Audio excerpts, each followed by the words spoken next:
vou fazer uma volta no tempo, vou voltar para 42 anos atrás, quando a primeira pesquisa minha foi exatamente com os índios Suruí, em 1961.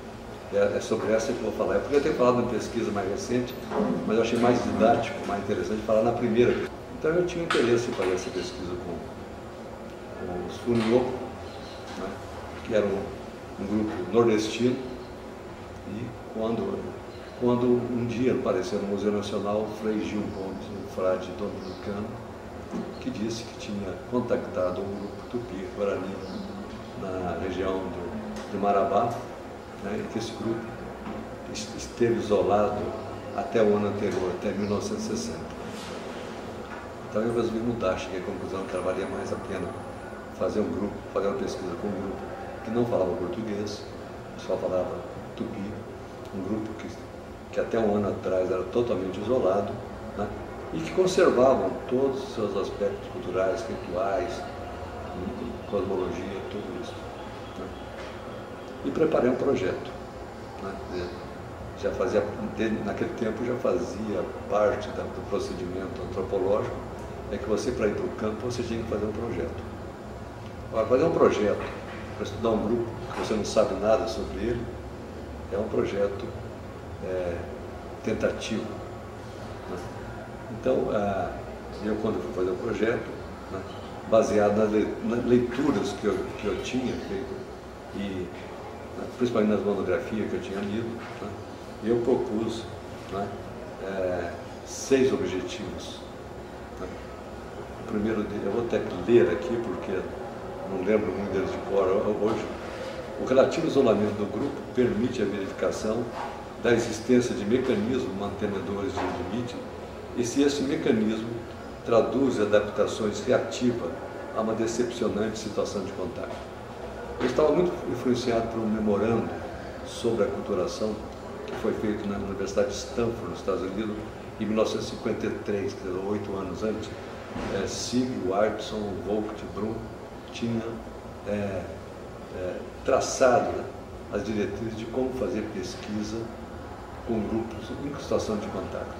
Então, por isso que eu falei em mecanismo mantenedor de limite, quer dizer, o povo que está em contato ele pode criar algum tipo de mecanismo social para dificultar o contato e preservar melhor o seu sistema cultural. Eu queria saber se existia isso. 2. Se a depopulação tem criado mecanismo autocorretivo no nível da estrutura social. 3. A verificação da situação que está se efetuando a situação de contato. 4. Qual a natureza do segmento da sociedade nacional que está em contato com o grupo, usando o esquema tanto do Darcy Ribeiro e como do Roberto Cardoso de Oliveira no Estudo de Ficção Interética. 5. Reconstrução da organização social. 6. Se são segmentos de um outro grupo tupi da região. Esses seriam meus objetivos colocados no projeto, mas eu tinha uma hipótese central bastante ambiciosa. Aliás, o projeto em si era bastante ambicioso, principalmente porque eu não sabia nada sobre o grupo.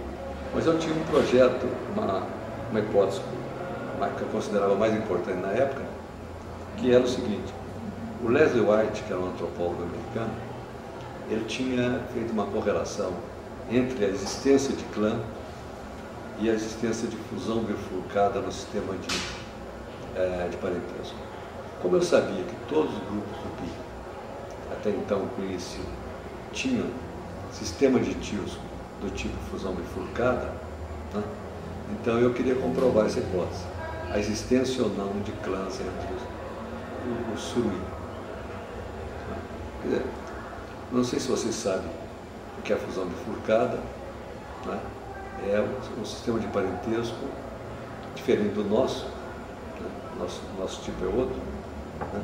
E que ego eu chamo meu pai e o irmão do meu pai de pai, chamo a minha mãe e a irmã da minha mãe de mãe, e chamo o irmão da mãe por um termo diferente do que eu chamo os irmãos do pai, né? E chamo a irmã do pai por um termo diferente do que eu chamo as irmãs da mãe. Ou seja, é um sistema de de apenas 4 termos. Eles têm pai, mãe, irmão da mãe e irmã do pai. O que é diferente do nosso? Nós temos pai e mãe, né? Mas tem 4 categorias de pessoa que nós chamamos de tio e tia. Né? Então ele não tem essa categoria. Essa categoria de tio e tia é uma coisa diferente, porque você fala, não, o irmão do pai é tio para nós, porque o irmão do pai no grupo Tupi é o sogro potencial. Né? E a irmã do pai realmente seria a coisa mais próxima do que nós chamamos de tia. Né? Então o Leslie White tinha criado essa hipótese, porque provavelmente ele trabalhou com grupos que tinham fusão bifurcada e tinha clãs. E eu estava buscando clãs nessa sociedade. Bom, com esse projeto, que foi aprovado para fazer a pesquisa toda, eu fui para o campo. E no decorrer da pesquisa eu tive que abandonar algumas coisas dessas aqui e reformular, porque eu acho que isso é o que vocês têm que saber, é que um projeto, né, ficou feito nessa situação que eu fiz, sem não ter feito um estudo preliminar, e naquele tempo era muito difícil você ir ao campo para fazer um estudo preliminar, para fazer a pesquisa, porque tem que considerar que as distâncias eram muito maiores, né? E a Marabá era muito mais difícil do que a Marabá hoje, né? E de Marabá à aldeia era infinitamente mais difícil. Eu gastei naquela época, né, entre viagens de barco e a cavalo, para chegar à aldeia 3 dias. O projeto foi feito sem saber nada sobre o grupo, porque, a não ser uma informação de um frade dominicano que sabia. O que ele sabia não eram as coisas que interessavam para ele. Bom, quando eu cheguei lá, né, depois dessa odisseia toda de viajar um dia subir o Rio Tocantins, que é um rio que tem muito a ver com Brasília, porque ele nasce muito próximo daqui. Né? O Rio Maranhão, ele vai nascendo, vai subindo. O Rio Tocantins, ao contrário de outros rios da região amazônica, é um rio de navegação muito difícil, com muita corredeira. Né? Tanto é que na corredeira maior, que é a corredeira de Itaboca, uma corredeira de 17 quilômetros de comprimento, né, foi feita a barragem de Tucuruí, exatamente por causa do grande desnível do rio. É vocês imaginar um rio que nasce no Planalto Central e tem que chegar na planície amazônica. Então ele está descendo sempre. Né? Bom, chegando à aldeia, né, aí eu descobri que a situação era muito precária, porque este grupo, que na época do contato tinha 126 pessoas, né, no momento que ele entrou em contato, a primeira coisa que aconteceu com eles foi eles apanharem uma gripe. Né? Então, no prazo de uma semana, a população, que era de 126, caiu para 40. Ou seja, 86 pessoas morreram na primeira gripe.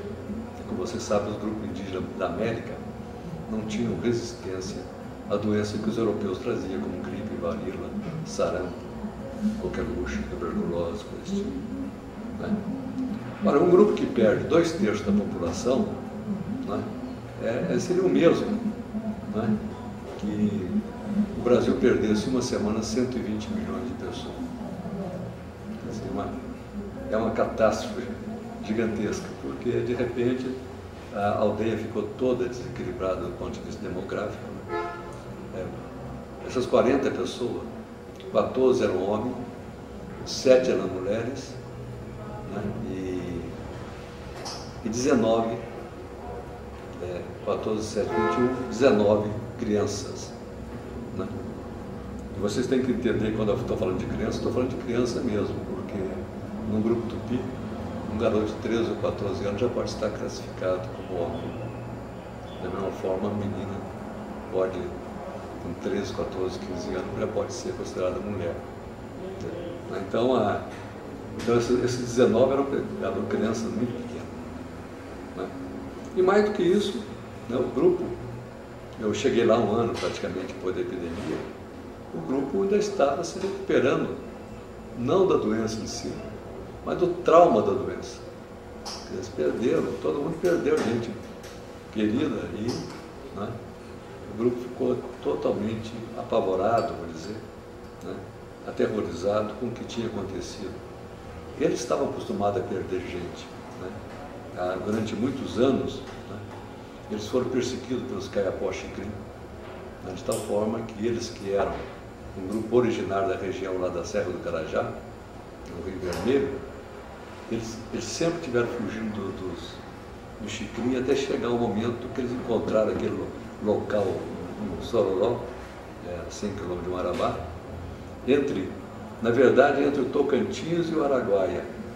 Quer dizer, a localidade mais próxima do Suruí não era no Tocantins, era no Araguaia, Xambiuá, né? Um lugar que ficou famoso nos anos 70 por causa da guerrilha do Araguaia. Xambiuá era a base do exército, então um lugar que não tinha importância nenhuma, mas que em função da guerrilha do Araguaia surgiu no mapa, né? Então, e esse grupo, então, né, quando eu cheguei, eles estavam lá passando fome, né, porque com a epidemia do ano anterior não foram plantadas roças no ano anterior. Então eles estavam lá, numa situação muito crítica, mas o Quariquara, que era o chefe, né, estava preparando grandes roças para aquele ano.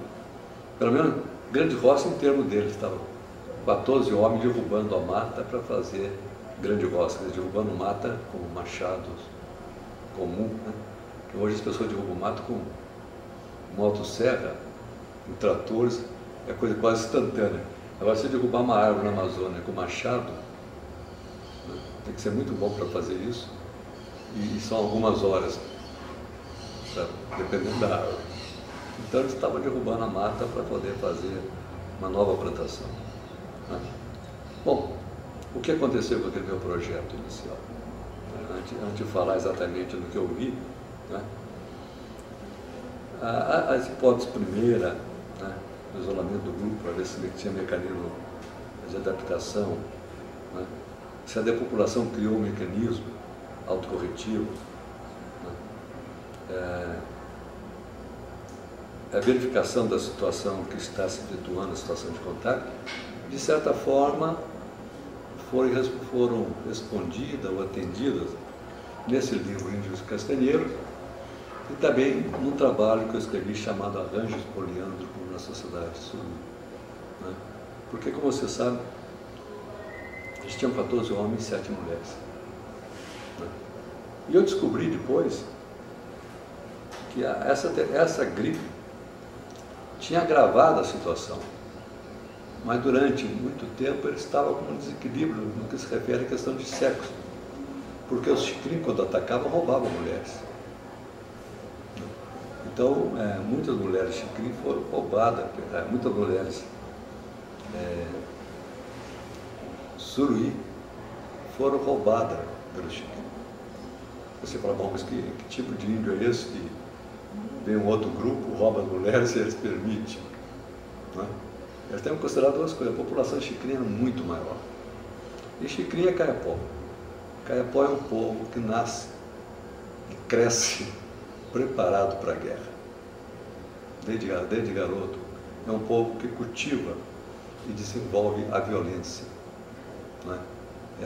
Pode não ser muito politicamente correto falar isso, né? Nós estamos falando para alunos de antropologia, não para fazendeiros, garimpeiros, né?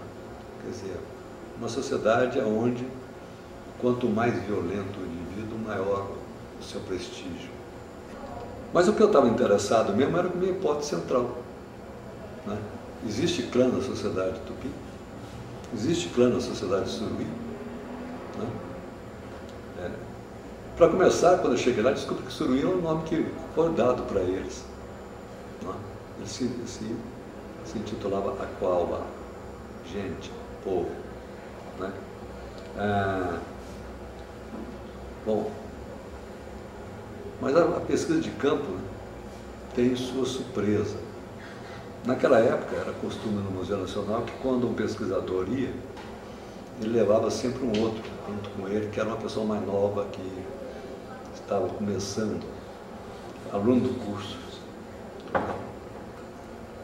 E eu comigo foi o Marcos Rubim, que era um aluno do Museu Natural de Belo Horizonte. Né?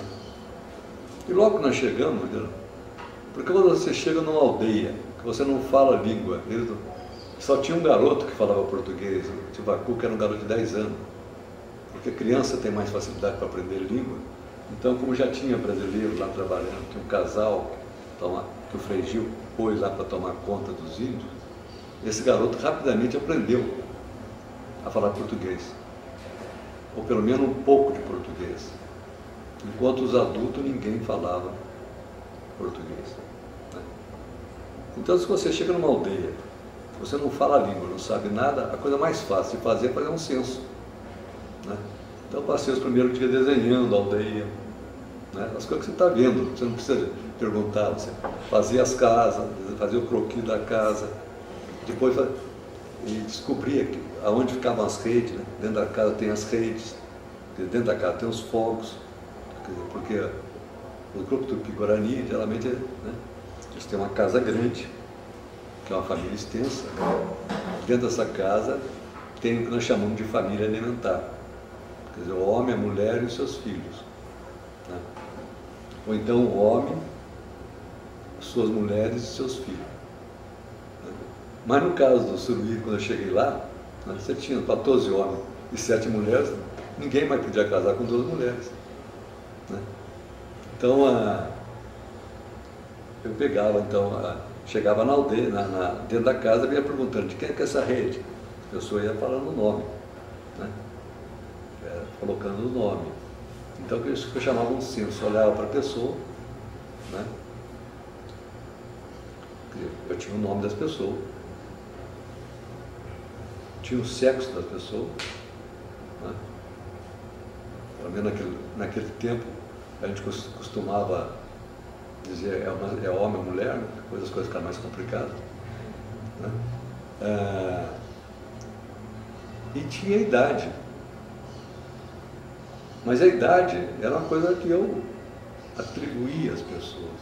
Porque não adiantava perguntar quantos anos vocês têm, não sabe disso, não tem calendário, não tem essas contagens de tempo. Eles têm um sistema, vamos dizer, de idade relativa, né, se você quiser. Eu não fiz isso, mas eles poderiam fazer. Eles seriam capazes de fazer uma fila indiana com as 40 pessoas, pôr o mais velho na frente e o mais novo atrás. Eles sabiam quem era mais velho de que quem era mais novo, mas não contava a idade. Então eu olhava e colocava a idade. Uma mulher lá para os 45 anos, acho que uns 20 anos depois ela teve filho. Então ela não tinha 45 anos, mas para mim ela tinha aparência de 45 anos, pelos meus padrões. Né? As crianças eram fáceis, né? Criança você acerta a idade, porque tem dentição, não tem dentição. Acertar o tamanho de criança é mais fácil, mas qualquer pessoa vira adulto, né? E principalmente em sociedade onde as pessoas vivem tão pouco, que os parâmetros nossos não servem, né? Porque eu posso, na nossa sociedade, uma mulher de 30 anos é nova, mas lá uma mulher de 30 anos já é quase avó, né? E isso já sofreu um desgaste físico muito grande. Então eu ia colocando isso e tentando saber quem era o pai e quem era a mãe de cada pessoa. Isso não era fácil, porque aí dependia mais de uma expressão na língua deles que era mais difícil para mim, mas de qualquer forma a gente foi fazendo esse censo. Mas um dia eu, o Rubinho, saímos com um grupo de índios para caçar. Não que a gente fosse caçar, a gente ia com eles para ver eles caçar. Então, andando pelo mato, uma hora que a gente cansou, sentou no bairro de uma árvore, uma arara gritou. Eu não sei o que deu na cabeça do Rubinho, que ele virou para um índio e falou: "Você é arara?" Ele falou, não, eu sou Sapacania. Bom, aí nós começamos a perguntar. Eram vários homens. Você não é Arara, você é Sapacania? Eu sou Sapacania. Ou então dizia, não, eu não sou Sapacania, eu sou Pindaua, eu sou Carajá, né? Eu sou Iuira, eu sou Coati. Né? Nós voltamos dessa excursão sabendo que tinha 5 clãs, ou 5 grupos de descendência. Porque quando perguntava, e seu filho, o que ele é? Meu filho eu sou Coati, meu filho é Coati. Né? Aí nós voltamos e completamos essa pergunta para os 40. Então, rapidamente, né, esta hipótese do Leonard White estava confirmada. Eu sei que a hipótese do Leonard White é errada, porque eu já sei que existem muitas e muitas, talvez exista mais sociedade que tem fusão bifurcada que não tem clã, do que a sociedade que tem fusão bifurcada e tem clã. Mas naquele momento eu confirmei essa hipótese. Eles têm 5 clãs. Mais tarde eu descobri que eles tinham mais 2, que tinham desaparecido. Né? E aí foi possível. Por que era um clã? Porque, primeiro, é que a descendência era feita só por uma linha, a linha paterna. Né? Se a mulher era o Iuira, o filho dela nunca era o Iuira, era sempre de um dos 4 clãs, né? Porque era o pai que transmitia a descendência. E outra coisa, as pessoas não casavam dentro do mesmo clã. Né? Havia um casal casado dentro do mesmo clã, mas os índios atribuíam toda a desgraça que acontecia a eles, né, ao fato de eles serem casados dentro do mesmo clã. Disseram que nos primeiros anos eles foram muito marginalizados. Depois o grupo acabou aceitando, mas tudo que acontecia de errado era atribuído ao incesto. O fato de eles terem casado dentro do próprio sistema de parentesco. Né? Bom, eu acho que o meu primeiro trabalho publicado não foi o livro saiu muito tempo depois. Naquela época, publicar um livro era mais demorado que hoje. A gente fez a pesquisa em 61, 62, né? O conteúdo desse livro refere à pesquisa de 61, 62, e o Roberto Cardoso escreveu o prefácio do livro em 65, mas o livro só saiu em 67, né? Então era muito mais demorado para sair o livro do que hoje. Bom, mas meu primeiro trabalho publicado foi Arranjos Poliândricos na Sociedade Suruí. Porque de repente eu comecei a descobrir, né, que cada mulher, dessas 7 mulheres, dessas 7 mulheres que existiam, 2 eram viúvas. Né? Mas das 5 mulheres que eram casadas, né, eu descobri que elas tinham relações sexuais com outra pessoa. Né? Aí eu perguntava, mas o que é isso? Ele dizia, a monterreia. Marido é Imena. Mas não é marido? Não, não é marido, é a monterreia. O que é a monterreia? Bom, eu passei a traduzir isso como amante. Né? Agora, se você perguntasse para um homem qualquer, ele era capaz de dizer a monterreia de todas as mulheres, menos da dele. E se você perguntasse para ele, mas ela não tem monterreia? Não, ela não tem mesmo. Né? Mas nessa hora eu já sabia, né, o nome de todos a monterreia. Bom, um dia eu tinha levado, as primeiras vezes que a gente foi para o campo, a gente foi super armados, aquela história de entrar pela floresta, aquele negócio todo. Então a gente saiu do Museu Nacional com super armamento, quer dizer, eu levava um rifle 44, Winchester, que era a maior atração, todo mundo queria comprar, era super nova, porque nova não era, cara, o rifle 44 é um rifle do faroeste americano, do século XIX, mas ela era bem conservada, não tinha sido usada no museu. E o Rubinho levava uma cartucheira 12, de 2 canos. Aí eles falaram a monterreia, os 2 canos. Olharam o sapato, a monterreia. Né? E eu fui fazendo experiência e descobri que tudo que era de 2 é monterreia. Né? Então você tem um himena e tem um par. É como se fosse, como se a mulher tivesse 2 maridos. Bom, poliandria, né? A antropologia estudou bem os fenômenos de poliandria, casamentos poliândricos, mas em toda a história da etnografia mundial só foi encontrado em 2 lugares, na Índia, onde é sempre possível encontrar o que você quiser, tal diversidade, e nas Ilhas Marquesas. Então não havia nenhum caso de poliandria no Brasil. Mas a gente entende como poliandria quando é realmente casamento. Você tem poliginia, um homem casado legalmente com 2 mulheres, e poliandria então, são homens casados legalmente com 2 mulheres. Ao contrário, mulheres casadas legalmente com 2 homens. Ou seja, a sociedade aceita isso. Né? No caso Tupi havia uma aceitação relativa, né? Porque o marido não admitia que a mulher tinha um outro marido. Então, em todos os casos de poliandria registrados no mundo, são poliandrias fraternais. Ou seja, uma mulher casada com 2 homens, mas esses 2 homens são necessariamente irmãos. No caso Tupi, era o que achava que não podia ser irmão. Né?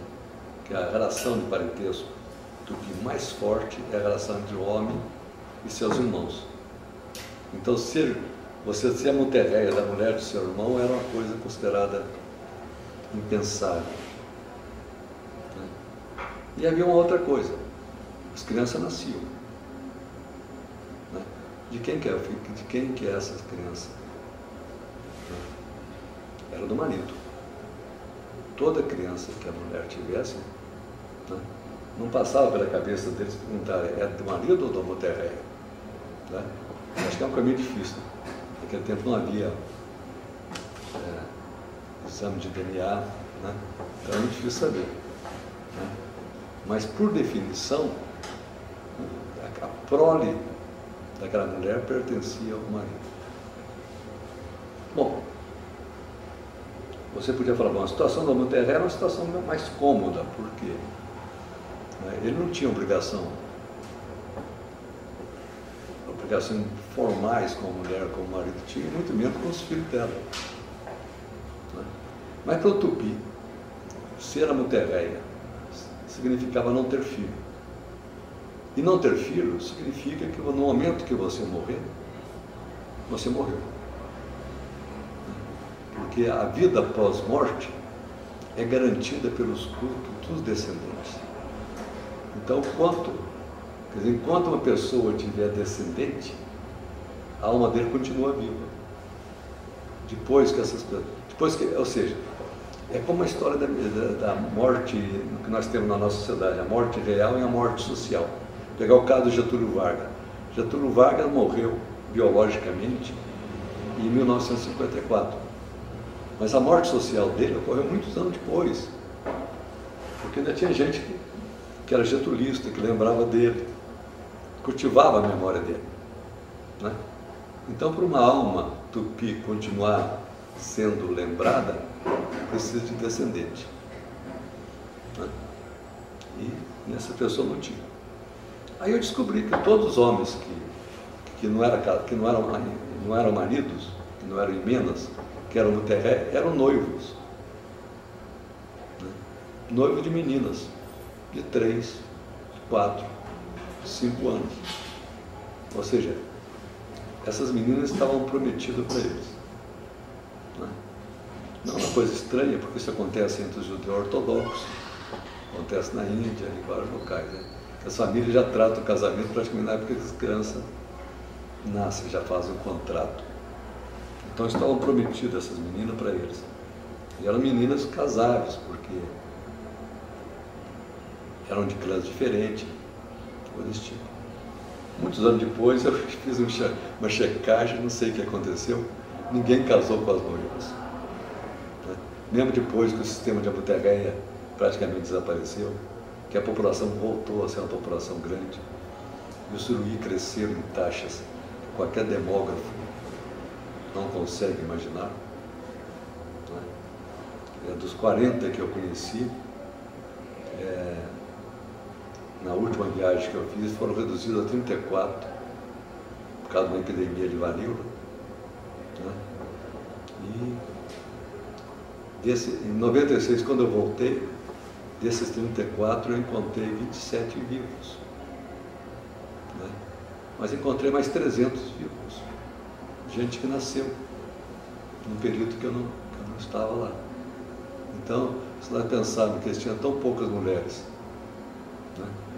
E, de certa forma, essas mulheres, né, tiveram tantas crianças que possibilitaram, em 30 anos, que a população fosse multiplicada por 6 ou 7. Quando nós sabemos que numa taxa alta de população, a população dobra a cada 25. Né? Então, foi taxa muito alta. Voltar a crescer. Acho que o trauma da depopulação criou uma ideologia de crescimento que fez com que eles abandonassem todas as práticas anticonceptivas que eles tinham, como grupo de floresta, que durante séculos fizeram questão de manter uma população pequena para poder se alimentar dos recursos escassos que a floresta dá. Né? Porque entre os grupos grandes, uma coisa que as pessoas não entendem, né, é que os grandes grupos indígenas no Brasil são do Cerrado. A floresta sempre foi pequena população. Bom, esse artigo, né, foi o meu primeiro artigo, acho que mostrou pela primeira vez uma situação de um mecanismo autocorretivo no nível da estrutura social. Porque depois eu trabalhei com a Surini, que é um grupo muito parecido, que está nesse livro. Quando aconteceu a mesma coisa com a Surini, eles começaram a se matar por causa de mulheres. Né? Então agravou a situação do grupo. O grupo já estava com uma situação de contato populacional difícil, né? E quando começa a faltar mulheres, em vez de chegar numa situação, um arranjo que os Suruí fizeram, eles passavam por disputa violenta que causava mais mortes. Né? Bom, essa história de raptar mulheres, né? Ou seja, em toda a população pequena, relativamente pequena, e que tenha regras muito definidas, rígidas de casamento. Por exemplo, a história mais antiga de rapto de mulheres que vocês conhecem, com certeza, é o rapto da Sabina, pelos romanos. Né? Isso não significava que os romanos, né, não pudessem casar porque não tinham mulheres solteiras. O que significava, muitas vezes, como aconteceu em Suruí, que você tem, e acontece com o grupo indígena brasileiro, é que você tem homens e mulheres casados, e depois você tem um conjunto de mulheres e rapazes solteiros. Né? Mas na hora de fazer o casamento entre esses rapazes solteiros e as moças solteiras, você começa a descobrir que para alguns rapazes, se não para grande parte deles, aquelas moças não são casáveis. Elas estão nas categorias proibidas. Né? Então, se você não pode casar com as moças disponíveis que tem no grupo, o que você faz? Rouba a mulher do outro grupo. Por quê? Por definição, elas não são parentes, elas são estrangeiras, elas são de uma outra sociedade. Né? Então, agora, essa história explica um clã que me deixou intrigado há muito tempo quando eu fazia pesquisa, que é o clã Carajá. Né? Principalmente porque o Suruí estava muito próximo de Xambioá. E Xambioá era uma aldeia Carajá. Antes de ser uma cidade brasileira, era uma aldeia Carajá. Porque os Carajás se dividem em Carajá, propriamente dito, Xambioá e Javaé. Né? Então, toda vez que eles falavam, eu sou Carajá, mas por que você é Carajá? Né? Ah, porque meu pai era Carajá, né? Meu avô era Carajá. Aí eu descobri. O grupo Carajá era considerado um clã de segunda classe. Segunda classe por quê? Porque os antepassados eram estrangeiros. Eram os índios que roubavam mulheres deles, que de vez em quando eles aprisionavam alguns, né? E o costume tupi-guarani, que quando você tem prisioneiro, você dá uma mulher para ele, como os Tupinambá faziam, né? Só que os Tupinambá era mais prático, né? Eles faziam, davam a mulher, o cara que vivia um tempo com aquela mulher, tinha filho, né? Os Tupinambá depois matavam ele, comia, matavam os filhos dele, comia, porque não era Tupinambá, né? Era antropofagia Tupinambá. Você tem aquele famoso filme Como Era Gostoso, né, francês, do Nelson Pereira dos Santos, né? Então eles tinham aprisionado um homem Carajá, deram uma mulher Suruí, que provavelmente não podia casar com nenhum homem, porque os homens eram parentes, né?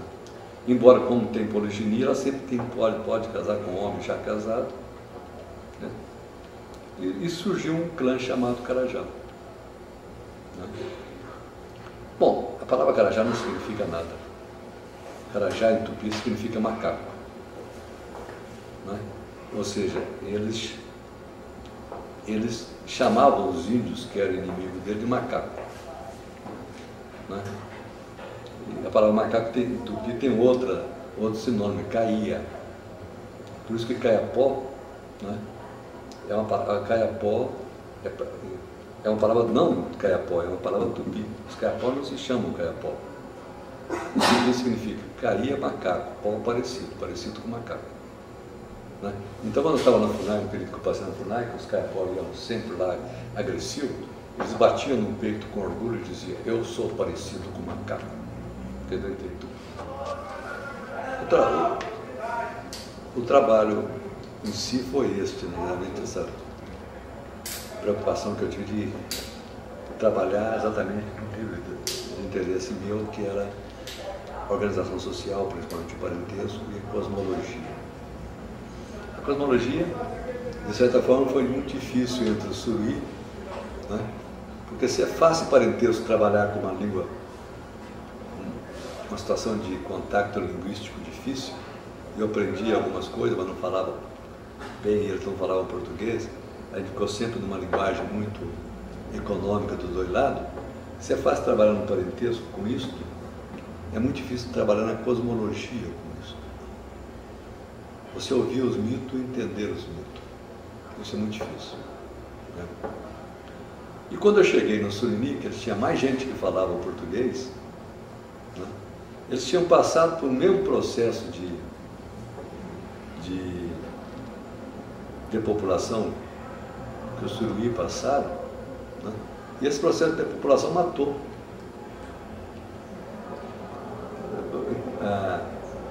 Ao contrário do Suruí, que poupou algumas pessoas velhas, no Suruí não poupou pessoas velhas. E o que acontece? Pessoa nova não sabe mito, ou sabe pedaço de mito, porque eles são só de uma certa idade que as pessoas começam a se interessar por isso e ficam aprendendo os mitos, guardando na sua memória os mitos. Então, em Surini, né, todos os mitos que eu peguei eram pedaços, né? Eles contavam. Você pode ver que eles dois têm os mesmos mitos, mas enquanto no Suruí você conseguia, de certa forma, pegar o início, o meio e o fim, né? Embora apesar da dificuldade linguística, né? No Suruí, aliás, no Surini você não conseguia coletar um mito inteiro, né? Bom, o Surini também cresceu, né? Mas o que eu quero saber é o seguinte: até onde a transmissão cultural foi feita no Surini, né? Porque ela houve um corte muito brusco entre as gerações, o que de certa forma não aconteceu entre o Surini, porque, né, embora a epidemia tenha matado mais velhos, alguns sobreviveram. Então você encontrava pessoas, né, como uma velha chamada Murua, né, um homem chamado Miquá, né, porque o chefe mesmo, o Quariquara, era jovem, né. E se as pessoas imaginam sociedade indígena como sociedade igualitária, né, é uma coisa que se criou um discurso, acho que desde Rousseau, que a sociedade indígena é uma sociedade igualitária, ou seja, onde todas as pessoas são iguais, não tem classe, não tem casta, não é? Isso é relativo, porque o Suruí tinha um clã chamado Coati. Os Coati eram um herdeiro do poder. Por quê? Porque se todo mundo era descendente de Mahir, o herói mítico, os Coati eram mais descendentes ainda. Né? Entre os Coati e Mahira, não havia um subancestral, vamos dizer, enquanto nos outros grupos havia. Né? Então, Coati era a liderança, era a nobreza, vamos dizer. De tal forma que o Musenai, que era o velho, o Moribixá, a palavra que eles usam. Porque no Brasil as pessoas falam muito em cacique. O cacique é uma invenção branca. O cacique é o nome que os índios do Caribe chamam os seus chefes. E aqui, então, onde a FUNAI chegava, a SPI chegava, qual é o nome do cacique? Então, até os índios hoje, chavantes, falam, eu sou cacique. Né? Mas não é uma palavra de índio brasileiro. Em Tupi, a palavra é Morobixauá, que eu traduzo como o grande. Porque quando eles falam Sarri é lua, quando eles falam em lua cheia é Sarri Morobixauá. Né? Cada fase da lua é Sarri em alguma coisa. Né? Então o cacique, o Morobixauá, na época do contacto, era o Musenai. Aliás, na época que antecedeu o contacto era o Musenai, porque o Musenai, de certa forma, ele sempre evitou o contacto. Ele já sabia da existência do branco, eles estavam vendo o branco, mas estavam sempre se escondendo, evitando o contato. Mas acontece que os jovens começaram a pressionar por contato, porque eles começaram a descobrir que o branco tinha uma coisa muito interessante. Né? E talvez a coisa mais interessante para eles era machado de ferro. Eles me contavam que eles ficavam impressionados quando eles andavam pela picada que os brancos andavam, quando ele via os cortes nos galhos. Ou seja, o branco tinha uma coisa que cortava realmente. Né? Enquanto o machado de pedra, as coisas eram tudo muito trabalhosa. Derrubar uma árvore com machado de pedra nunca existia. Você derrubava uma árvore com vários machados de pedra, porque eles iam se destruindo à medida que iam destruindo a árvore. Né? Então, eles estavam interessados. Então, quando eles aceitaram o contato com um grupo de caçadores, né, foi a revelia do Musenai, que era o chefe. E o Musenai foi um dos primeiros a morrer na epidemia. Aí ficou Quariquara. Agora, aí surgiu uma história interessante, que me deu um outro artigo, que o Quariquara não era o filho mais velho. O filho mais velho era Saracua. Saracua, você sabe o que é? Um passarinho chamado Saracua. A palavra Saracua vem de palavra tupi Saracua. Né? Passarinho, homem com nome de passarinho é homem com nome infantil. Né? E por que o Saracua tinha esse nome? Porque quando ele tinha 13 ou 14 anos, ele era o filho mais velho do Moribixau, ele tinha que passar pelo ritual de iniciação que consistia na perfuração do lábio. Não é exatamente o lábio, a perfuração desse ponto aqui, abaixo do lábio, né, onde as pessoas geralmente têm um pequeno buraquinho, assim, uma depressão, né, para colocar o tebequá. O tebequá é um objeto de madeira ou de pedra. Eles colocam, o homem usa tebequá, quem não tem tebequá não é homem. Né? E isso era furado com osso de macaco, né, sem anestesia. E o Saracua simplesmente se recusou a furar. Não houve nada no mundo que convencesse ele a furar. Eles não vão usar a violência. Não ia juntar 4, 5 homens e segurar o garoto para furar. Você tem que ter, de certa forma, um consentimento para furar. O Saracua não furou. Não furando, ele se marginalizou dentro do grupo, porque ele nunca recebeu o nome de homem. Né?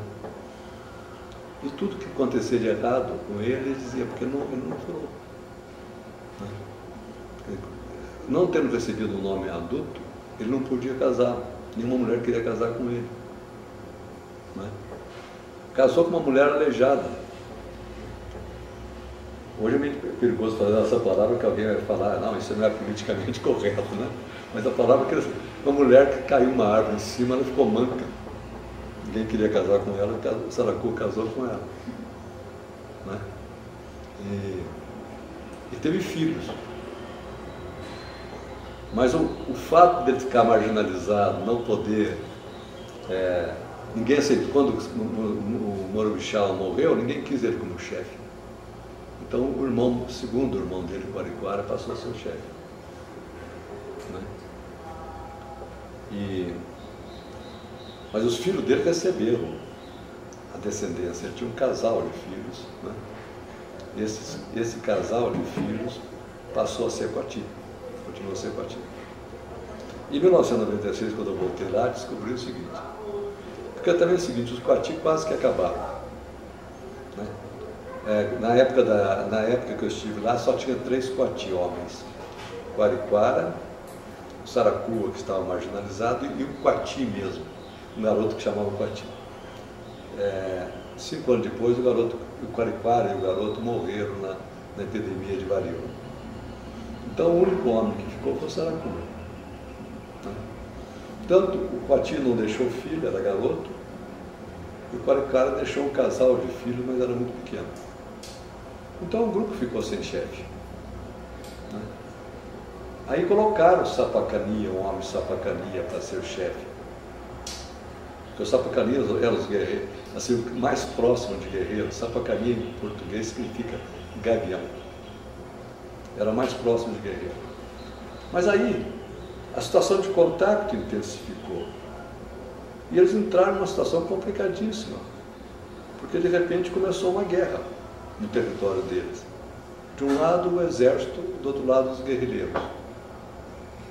Guerrilha do Araguaia. Isso é o território. Foi todo em volta do território deles. Né?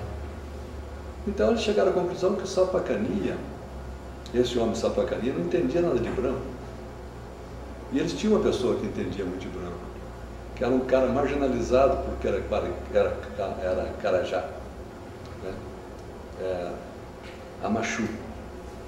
E como ele era muito marginalizado, ele dava mais atenção. Ele ia a Xambioá. Né? Foi o primeiro e único suruí naquela época que bebeu cachaça. Desmaiou. E voltou falando que foi tentado envenenar. Né? Aí nunca mais tomaram cachaça. Foi bom, né? Porque ele não gostou. Mas ele entendia dos brancos. Então, de certa forma, ele foi colocado no lugar do Morobixá. Mas não era o Morobixá. Quando falavam em quem é o Morobixá, eles apontavam o filho pequeno do Quariquara. Né? Bom, quando eu voltei em 96, eu tive uma surpresa. Né? E foi uma experiência muito interessante, porque eu não sei bem por que cargas d'água, não sei explicar muito bem. Eu passei muitos anos sem voltar lá.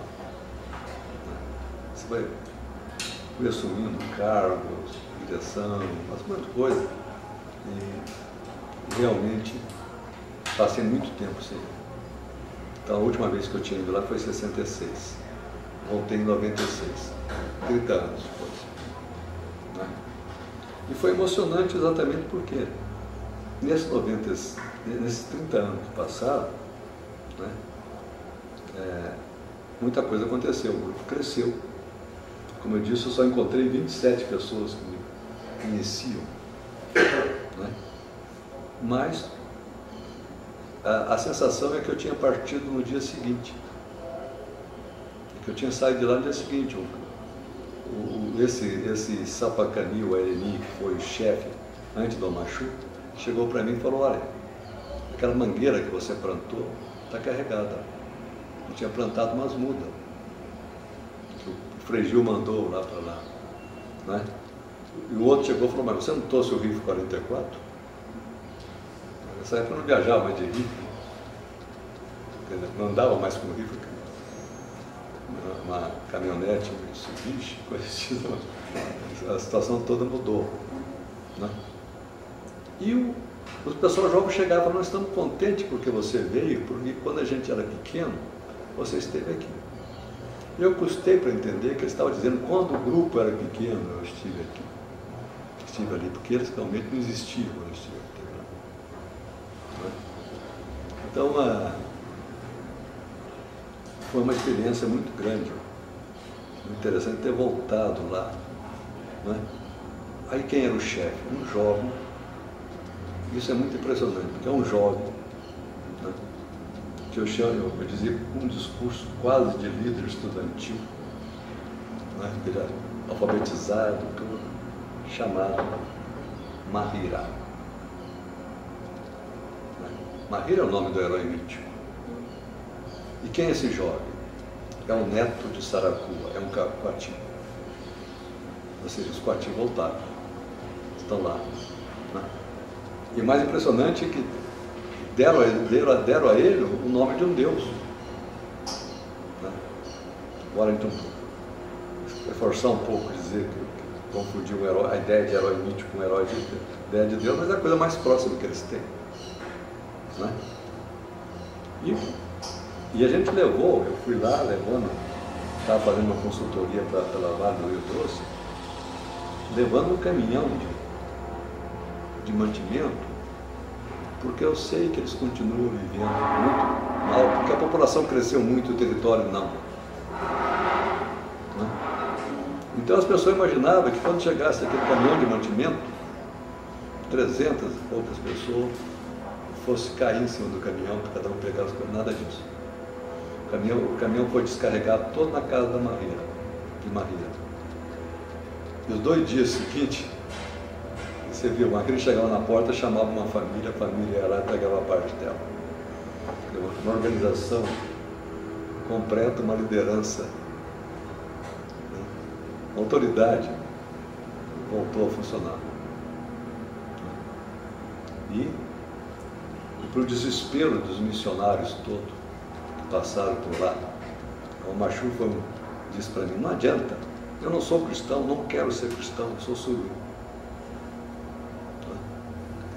E à noite que eu cheguei, eles fizeram as danças rituais que eles costumavam fazer quando eu estava lá. Só que os personagens eram outros. Não era mais o Paripara que dançava naquela posição, era Mahira. Então, foi muito interessante. Notar que o grupo, apesar de estar vestido, né? Apesar de que na aldeia agora tem luz elétrica, tem orelhão, tem antena parabólica, né? A língua continua sendo falada, os rituais continuam sendo executados, as crenças continuam vigentes. E o mais impressionante todo, quando em 61, quando eu saí da aldeia, eu resolvi voltar a pé para Marabá. Porque, primeiro que a gente tinha passado um grande sufoco na corredeira, eu viajo muito bem de avião, mas não gosto de barco. E segundo, andei a cavalo, coisa que eu nunca tinha feito na vida e nunca mais voltei a fazer. Né? Então eu falei, vou voltar para Marabá a pé. Né? Andei 3 dias da aldeia até Marabá, andando sempre dentro da mata. Eu lembro que quando eu saí da mata tinha um campo assim, Marabá na frente. Né? Pois bem, quando eu voltei agora andei os 100 quilômetros de carro numa estrada e não tem mais mata nenhuma. As grandes castanheiras queimadas ficaram em pé, tacaram fogo, elas continuam em pé, como um fantasma. Né? Agora, na área indígena, a mata está intacta. Está lá. Aonde, o único lugar, você pode até, se você tirar uma fotografia aérea, você vai ver o mapa da área indígena. Então o branco está acabando com a floresta amazônica. E eles estão lá conservando. Agora é lógico, o número de caça diminuiu muito, porque a caça não existe só dentro, não depende só da reserva dele, depende do entorno todo. Uma coisa desse tipo. Né? Bom, então é isso que eu queria falar, dá tempo para vocês fazerem perguntas. Foi gerado até antes da situação, na medida que eles sofriam sucessivos ataques Kayapó, então eles estavam sempre com problema de mulheres, né? E inventando aquela história do parentesco, né? Às vezes tem mulheres, você não pode casar com elas, né? Havia um garoto chamado Saracua, que a gente fez um exercício lá. Ele era garoto e tinha toda aquela... O mundo da 19 crianças, né? E todo mundo falava, nenhuma menina pode casar com ele, né? E na verdade ele é o único que eu encontrei casado com uma mulher não indígena, né? Então, mas à medida que a população foi crescendo e crescendo muito, né? E que surgiram possibilidades matrimoniais mais amplas, a ideia de Monterrey foi sendo largada, porque ela, como eu disse, ela não satisfazia as pessoas. Então você não pode ter um homem que não tem filho. Né? Numa sociedade, isso que é importante, numa sociedade que só os homens têm filho. As mulheres não, porque existe uma palavra para pai, mas não existe palavra para mãe. Então, tão fortemente patrilinear que eles são. Tem a mulher do pai, mas não. O conceito de mãe é um conceito estranho para eles. De tal forma que, se uma mulher.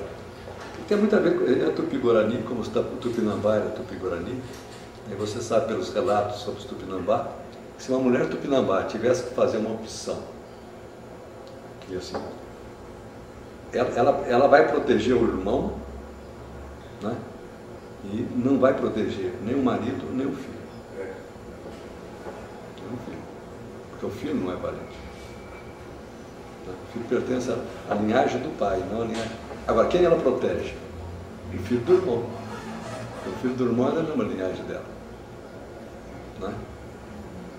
E é por aí, né, que quando Freud criou a ideia do mito universal de Édipo, ou da universalidade do mito de Édipo, não funciona. Porque os sistemas são outros.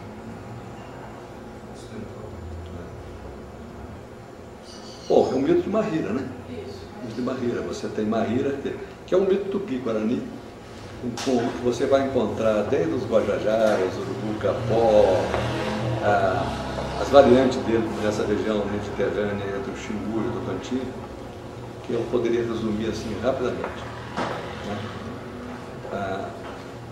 Os grupos indígenas brasileiros, eles não se preocupam com o início do mundo já existia. Né? Mas um dia do pé de Jatobá saiu Mahira. Mahira é um homem, mas ele nasce de um pé de Jatobá, porque não tinha outro homem. Ele é o primeiro homem, ele nasce de um pé de Jatobá. Né?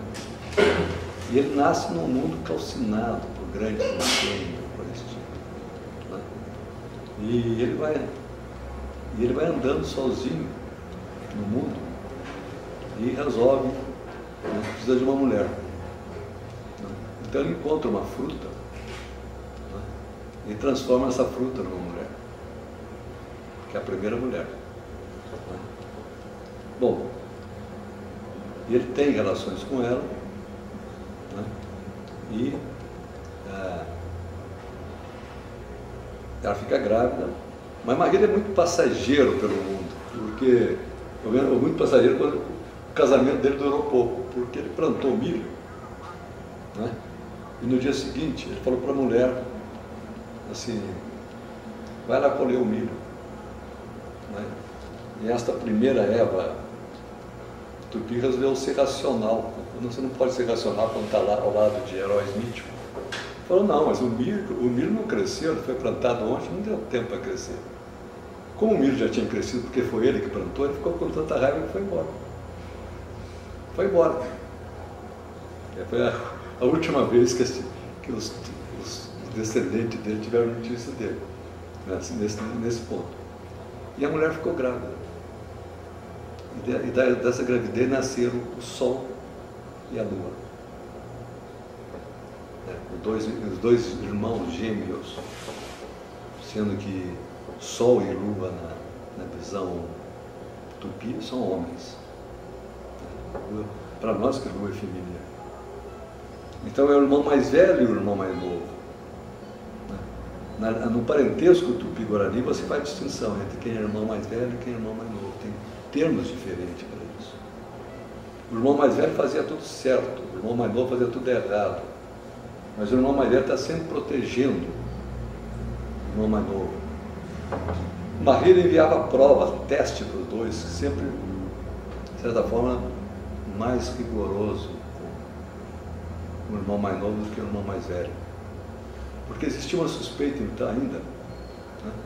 Uma suspeita entre os tupi, que o irmão mais novo não era filho de Mahira, mas do Mikura. Mikura Gambá. Que a mulher, nesse período que ela foi abandonada, ela teria, que estava grávida, ela teria tido relações com o Gambá. Né? Porque naquele tempo gente e bicho era misturado.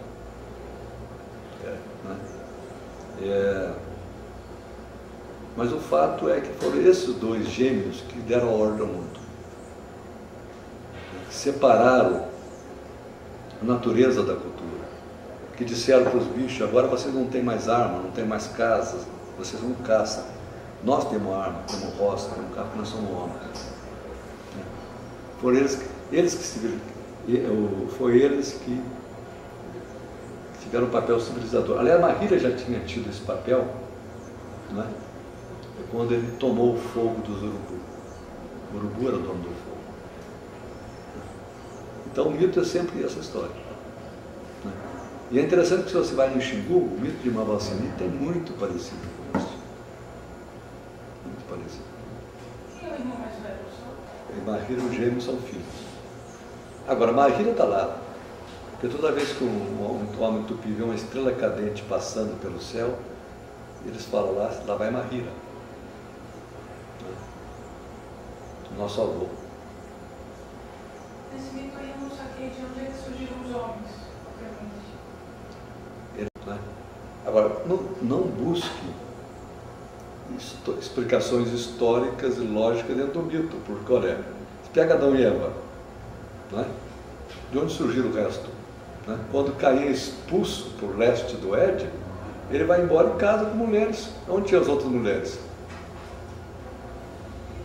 Né? Os mitos são coisas incompletas, misteriosas, não seguem uma lógica como do mundo, é um mundo imaginário, não real. Né? Mas eles explicam a sociedade. Né? Essa ideia, quem fez a mulher foi Mahira, quem fez o gêmeo foi Mahira. Então, são os homens que fazem os outros. Eu sempre brinco que há um momento que você faz um ato de loucura. Eu aceitei para a FUNAI. Porque durante 40 anos que eu trabalhei com índios, né, desde o tempo do SPI, né, eu sempre estive fazendo crítica ao órgão protecionista, que fosse a SPI, a FUNAI. Né? Os antropólogos, a Associação Brasileira de Antropologia cresceu assim, fazendo crítica à ação das políticas oficiais em relação ao índio. Né? E algumas vezes eu fui convidado para ir, mas eu sempre me esquivava. Mas quando chegou no ano 1999, o Marés, que é meu amigo, né? Que é um jurista que entende a questão indígena a fundo. Desde 1980 ele estava em contato com antropólogos no sul do país para discutir a legislação indígena. Ele teve uma atuação muito forte na época da Constituinte, né? Conseguiu um texto que é bom, nunca se refere na Constituição de 88. Ele foi convidado para ser presidente da FUNAI, que era um ministro da Justiça, na época do Fernando Henrique Cardoso, que era uma pessoa que era muito amigo dele, o Zé Carlos Dias, que os dois foram exilados na época da Revolução juntos. Então ele confiava muito no Zé Carlos Dias. E o Zé Carlos Dias prometeu tudo para ele. Né? E quando ele me convidou, ficou meio difícil dizer não. E minha mulher ainda deu um argumento assim forte, ela falou, você não pode passar 40 anos criticando E depois, na hora que é chamado para fazer alguma coisa, eu não ia. Então eu aceitei. Uma coisa mais complicada da FUNAI, que é a Diretoria de Assuntos Fundiários, que cuida da terra indígena. E fui para lá, junto com o Marés. Bom, pouco a pouco nós fomos descobrindo que a coisa não era tão fácil. Mesmo você tendo um apoio muito forte de um ministro, né? E mais forte ainda, o Roberto Cardoso organizou um jantar com o Fernando Henrique Cardoso, para a gente conversar. Né? Aí quando você colocava os problemas, né?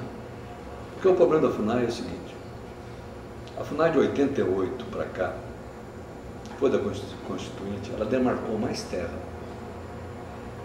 do que em um século de existência. 70% das terras demarcadas hoje foram de 88 para cá. No governo Fernando Henrique foram demarcadas mais terra do que antes. Mas demarcar é uma coisa.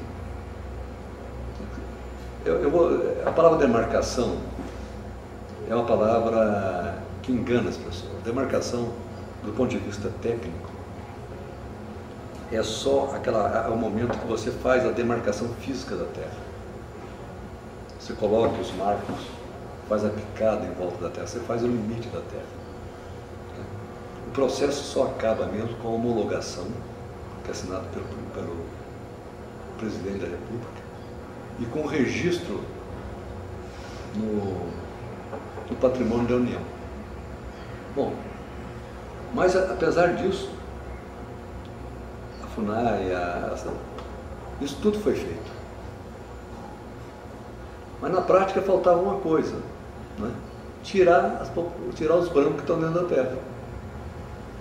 E para tirar os brancos que estão dentro da terra, você tem que pagar indenizações para os brancos de boa fé, sabe? Aquelas pessoas que estão lá dentro. Porque é um engano, as pessoas fazem um discurso que é falso. Você imagina assim, que as terras indígenas estão na mão do fazendeiro, do latifundiário. Difícil. Mas a maior parte das terras indígenas estão na mão de poceiros miseráveis. No Maranhão, em todo lugar. O cara que invadiu a terra, tudo que ele tem está ali. E as indenizações que eles vão receber, como você não indeniza a terra, porque a terra indígena é da União, você não vai indenizar uma coisa que é da União, você indeniza a benfeitoria. A maior parte dessas benfeitorias são misérias. Mas como são muitos e muitas, a FUNAI deve, ou devia naquela época que eu estava lá, 200 milhões de reais. O orçamento anual da FUNAI era naquela época 150 milhões, hoje é 90. Não é?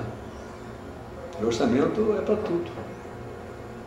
Então o que sobrava para fazer a regularização fundiária, no ano que eu estive lá, você sabe que orçamento, você sabe disso, orçamento é dinheiro amarrado. Se você tirar de um para gastar no outro, o Tribunal de Contas te lasca. Né? Eu tinha no ano de 99 para fazer a regularização fundiária 4 milhões. Uma vez um cara da Presidência da República me telefonou dizendo o seguinte, olha, você não culpa. Isso no ano 2000, quando houve aquela confusão lá em Porto Seguro, você lembra disso? A polícia bateu nos trucá, que tinham ido para a comemoração, os trucá voltaram para a terra deles em Pernambuco, derrubaram as torres de energia elétrica que abasteciam um projeto de reassentado de barragem. É sempre de pobre misturado essa história. Esse reassentado de barragem tinha até um projeto bom, que eles estavam produzindo frutas. Você sabe como São Francisco produz fruta agora. Mas quando cortou a eletricidade, as frutas foram todas para o brejo. Dependia de refrigeração lá, da história. Aí o cara me telefonou, a FUNAI não cumpre os prazos. Eu falei, cumpre sim. Mas cumpre como? Eu falei, olha, nós temos uma dívida de 200 milhões. Né? O orçamento que o Congresso nos deu foi de 4 para isso. Eu tenho 50 anos para cumprir o prazo. Divide 200 por 4 é 50. Não é? Então, agora, os índios, na hora que sai a notícia que a terra foi demarcada, eles querem os brancos para fora. Os brancos não saem porque só sai com a indenização, porque eles têm medo de sair e não receber. Então toda a confusão indígena, na área indígena, é isso. Morre gente, o índio vai lá e mata gente, os caras matam o índio. Toda a confusão é isso. Né? E é gozado, porque na área de Tapirapé tinha um fazendeiro que tinha 52 mil hectares de Tapirapé. Os Tapirapé foram lá e invadiram a área dele, quer dizer, a área da fazenda, mas a área do Tapirapé. Ele chegou na FUNAI e falou, olha, vocês vão pagar mesmo? Eu falei, olha, vão pagar sim. Agora quando eu não sei. Ele falou, sabe uma coisa? Fala para ele deixar eu tirar meu gado que eu vou embora. Tirou. Porque ele tinha outras fazendas. Agora, poceiro não. O poceiro está agarrado naquilo. É a única coisa que ele tem. Né? O que é o poceiro? Poceiro é um tipo de sem terra. Né? Invadiu terra de índio. Né?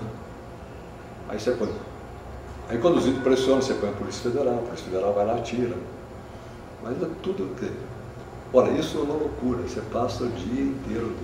Tem uma vez que um encarregado de posto lá de Pernambuco, ele me punha no telefone com os poceiros. Não, como fazer?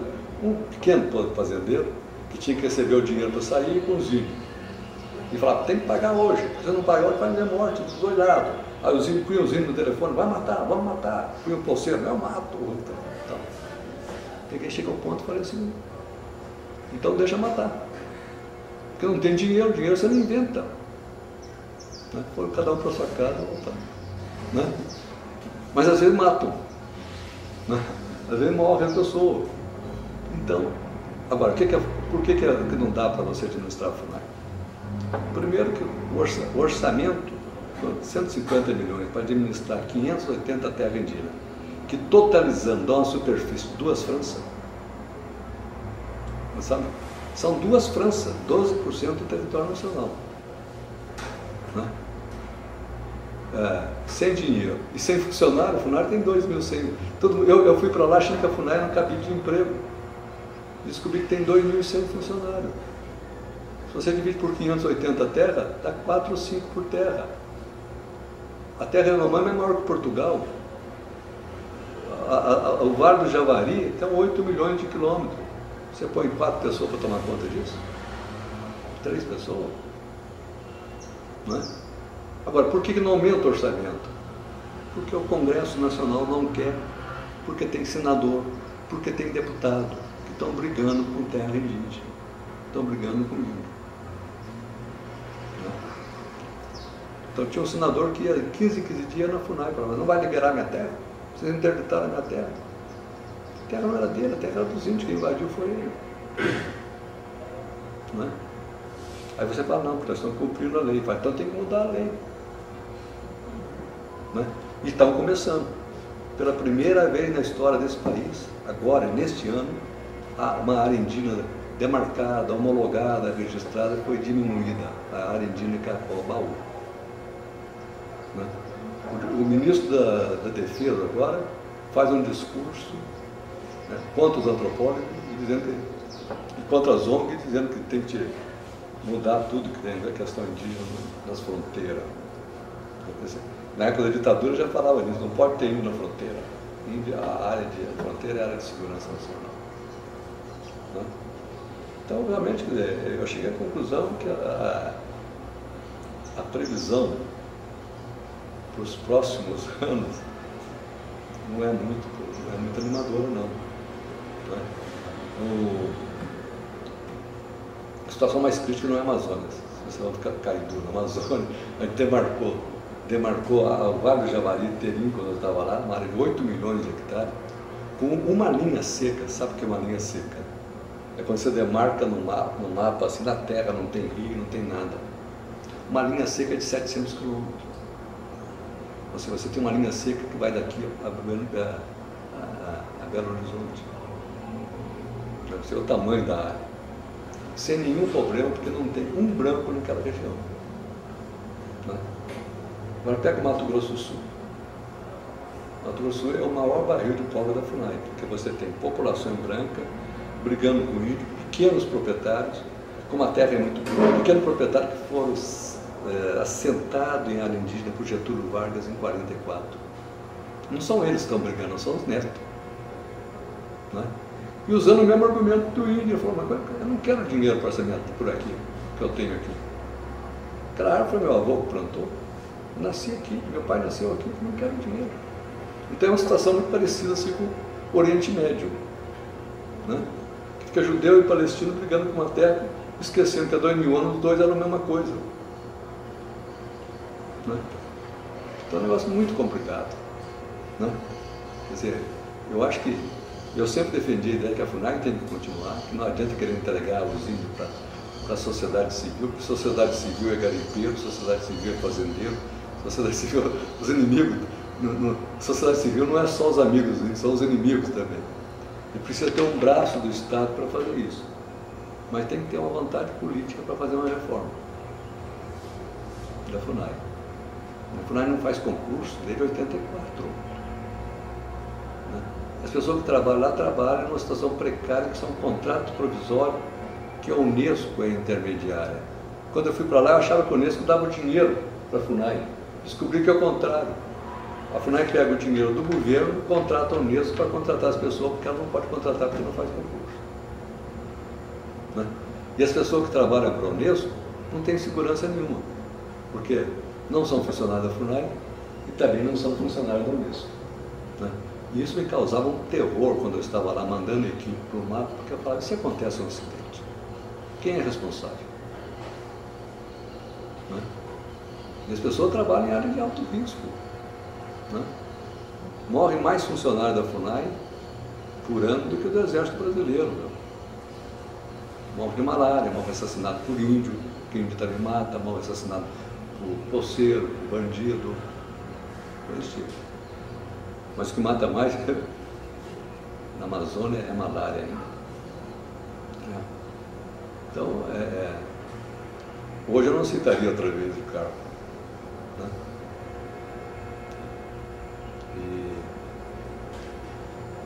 E olha, eu não sou pessimista, não. Eu acredito muito no país, nunca quis meu passaporte italiano, que eu tenho direito, meu avô era italiano, nunca quis. Né? Mas nunca se refere a FUNAG nesse momento. Né? Depois que eu saí de lá, meu otimismo caiu muito pelo seguinte, porque eu descobri o seguinte, primeiro que o país é um país que tem um problema de governabilidade muito grande. Né? É um país que é presidencialista, regido por uma constituição parlamentarista. Então você pensa que o Fernando Henrique tinha poder? Não tem. Pensa que o Lula tem poder? Não tem. Né? O poder deles são muito limitados. O que é presidencialismo? É o Bush. Quer fazer uma guerra? Faz. Quer fazer tudo. Ele tem muito mais poder que o Congresso. Aqui não. Tudo aqui depende do Congresso. Né? E o Congresso, a maioria deles são anti-índios. Né? Independente de partido. Entendeu? E Roraima, por exemplo, a bancada toda de Roraima é super anti-índio. Né? E Roraima é a situação mais complicada. Quando eu ia em Roraima representando a FUNAG, a Polícia Federal reservava lugar para mim, hospedagem no quartel do Exército. Porque os carros da FUNAG em Roraima andam sem identificação. Porque se forem identificados são incendiados. Né? Quando o Marés foi falar com o governador de Roraima, né, tinha uma multidão em frente do aeroporto esperando por ele, para agredir. Né? A Polícia Federal pegou ele no avião, saiu para um outro portão e foi direto para o Palácio do Governo. Né? Então, os grupos de... vocês conheceram a Nádia Farage, ela deu aula aqui. Ela coordenou um grupo de demarcação na Roraima, tive que tirar ela de lá. Porque eu recebi uma informação que os fazendeiros iam atacar o grupo violentamente. Tivemos que tirá-la antes.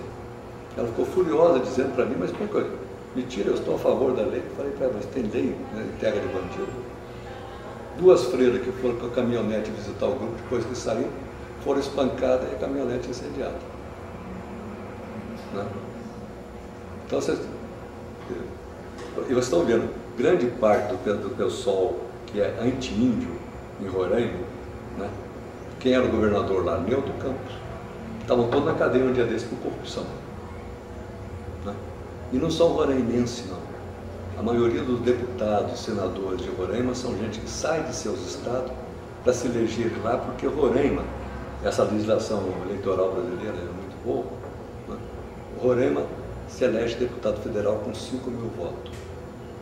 Na minha cidade, em Pouso Alegre, no sul de Minas, não se elege nem vereador com 5 mil votos. Lá, com 5 mil votos, se elege deputado federal. Roraima tem o mesmo número de senador que São Paulo. Uma população não índia de 250 mil pessoas. Que eleitorado que é esse? Se você tira as crianças, as pessoas que não votam, né? Por isso que precisa 5 mil votos para eleger deputado federal. Quem não se elege na sua terra vai para lá. E vão para lá para pegar as terras dos índios. A Raposa Serra do Sol não consegue. Faz 10 anos que está na mesa do presidente da República para ser homologada. Está demarcada, está com os marcos, todo estudo feito. Não se consegue tirar. 3 milhões de hectares. Então, a questão indígena, se essa pergunta era essa, é meio complicada. Mas o antropólogo não vive mais só de questão de índio atualmente.